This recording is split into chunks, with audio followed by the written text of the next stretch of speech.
안녕하십니까. JBCN 뉴스입니다. 종식 국면에 들어갔다는 말까지 나온 평택에서 또 4명의 추가 확진자가 나왔습니다.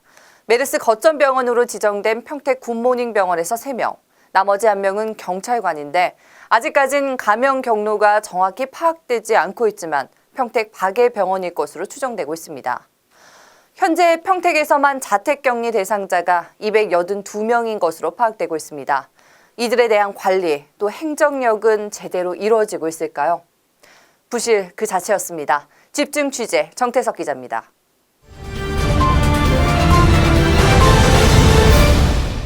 지금 경기 남부 지역 지자체는 그야말로 총비상사태죠.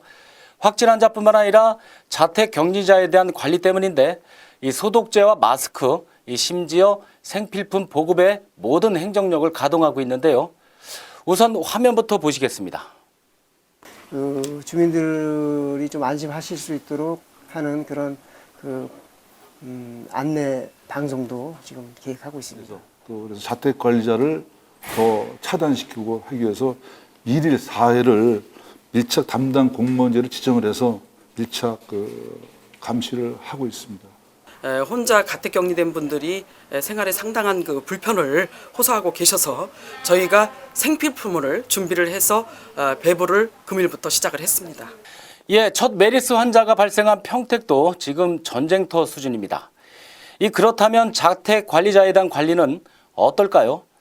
이 결론부터 말하자면 7, 80년대 후진국 수준이라고 해도 과언이 아닐 겁니다. 계속해서 리포트로 전해드리겠습니다. 평택시가 12일 오전 8시 기준으로 발표한 메르스와 관련한 통계는 이렇습니다. 확진 환자는 32명, 자택 격리자 282명, 능동감시 대상자는 416명입니다. 문제는 자택 격리자에 대한 관리가 제대로 이루어지지 않고 있다는 겁니다. 끊임없이 지적되어 온 부분 중에 하나입니다. 평택시는 지난 5일 재난상황실에 민간 합동 대책단을 꾸렸습니다. 경찰과 소방, 교육기관 등 유관기관과 힘을 합쳐 메르스와 관련된 모든 업무를 일원화시키고 철저한 대응 체계를 구축하겠다는 취지였습니다. 그렇지만 메르스와 관련한 각 부서의 업무 공조는 형식에 그치고 있고 정보 공조조차도 제각각입니다. 질병관리본부는 뒤늦게 312명의 관리 대상자 명단을 내려보낸 것으로 알려지고 있습니다. 우리가 고생을 많이 한다고 일산 사람들하고 그래서 나중에 이게 들어왔을 때 명단이 우리가 받은 명단에 이게 누락이 돼 있더라고요. 하지만 정작 모든 업무를 총괄하고 있는 대책본부 상황실에선 전혀 모르고 있다는 겁니다. 재차 물어봐도 대답은 똑같습니다. 자가격리가 282명? 앞에 나오잖아. 그게 다예요? 그렇죠. 결국 관리 부실로 인한 피해는 하루하루 고통을 이겨내고 있는 자택 격리자들이 떠안아야 했습니다.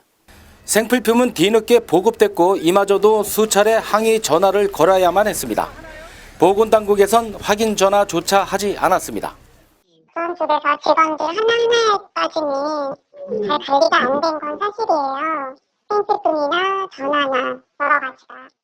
현재 격리 조치를 받고 있는 평택 성모병원 의료진들은 기막힌 처지에 놓였습니다. 집에서 한 발짝도 못 움직이는 처지인데도 보건당국에선 격리 대상자인지조차 파악하지 못하고 있었습니다. 생활고로 인한 고통을 호소했지만 돌아온 답변은 그저 서로 떠밀기식이었습니다. 그냥 다 서로가 미워요. 저희는 모르겠습니다. 알아보겠습니다. 잘 모르겠네요. 그건 아니죠. 심지어 A씨는 정부의 안일한 대처에 강한 비판까지 쏟아냈습니다. 정말 이거는 대통령도 알아야 되고 정말 뭐 뽑아주면 뭐예요? 시의원? 대통령? 뭐 국회의원 뽑아주면 뭐예요? 다른 애들은 멀쩡하니까 안 아프니까. 아무렇지 않은 거잖아요. 자기네도 멀쩡하니까 우리는 죽든지 말든지. 이런 사실은 지난 10일 한 시의원에게 걸려온 한 통의 전화로 밝혀졌습니다. 김수 의원은 다급한 사정을 얘기했고 긴급 지원을 요청했지만 허사였습니다. 바로 오후에 생필품을 바로 집도록 해라 그랬더니 오늘은 못하고요. 또 뭐 다음 날 저녁이나 돼봐야 했네. 이렇게 되니까 이게 늑장 행정입니까? 예? 해줘도 욕을 먹고. 장관 부총리 오면 쫓아다니면 뭐 할 거냐고 전통시장 가서. 안 그래요? 실질적인 시가 해야 될 일을 해야지. 공재강 평택시장과 각 국소장들 그리고 경찰, 소방, 교육당국 등 수십 명의 관계자들이 매일같이 메르스 대책회의를 벌이고 있는 평택시 민간합동대책단의 현주소입니다. JBCN 뉴스 정태석입니다. 네, 이런 소식 전해드릴 때마다 정말 답답한 마음입니다. 최경환 부총리까지 평택 서정리 재래시장을 방문해 시민들을 격려했는데 정작 메르스 대책 시스템에 대한 불신은 커져만 가고 있습니다. 다음은 지역별 간추린 뉴스 전해드리겠습니다. 12일 오전 11시 경기 평택시청 앞에선 메르스 피해 대책을 촉구하는 기자회견이 열렸습니다. 이번 기자회견에는 평택시민 단체 회원 30명이 참석해 메르스로 위기에 빠진 평택시 경제를 되살릴 수 있는 실질적 대책을 마련하라고 정부에 요구했습니다.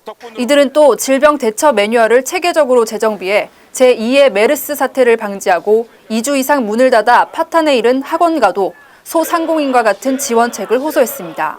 이번 기자회견에는 평택시 학원연합회와 평택시 남부학원연합회, 공교육 바로 세우기 운동본부 등 시민단체 16곳이 참여했습니다. 용인시의회 제199회 임시회가 12일부터 5일간의 일정으로 시작됐습니다. 12일 오전 10시 제1차 본회의를 시작으로 오는 15일 상임위원회별 안건을 심사하고 16일에는 제2차 본회의를 끝으로 폐회합니다. 이번 임시회에서는 국도비 보조사업의 예산 편성에 대한 보고를 청취하고 용인시 자원봉사활동 지원과 부업대학생 고용에 대한 실비 보상 등 13개의 안건이 다뤄질 예정입니다. 경기 안성시에서는 청소년들이 예술적 역량을 마음껏 펼칠 수 있는 2015 안성시 청소년 종합예술제가 열립니다.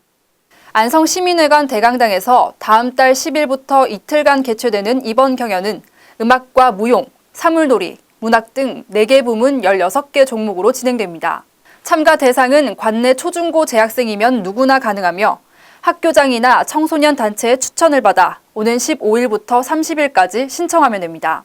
각 부문별 최우수 입상자는 오는 9월에 열릴 경기도 청소년 종합예술제에 안성시 대표로 참가할 수 있는 기회가 부여됩니다. 이만 뉴스 마치겠습니다. 즐거운 주말 되시기 바랍니다. 고맙습니다.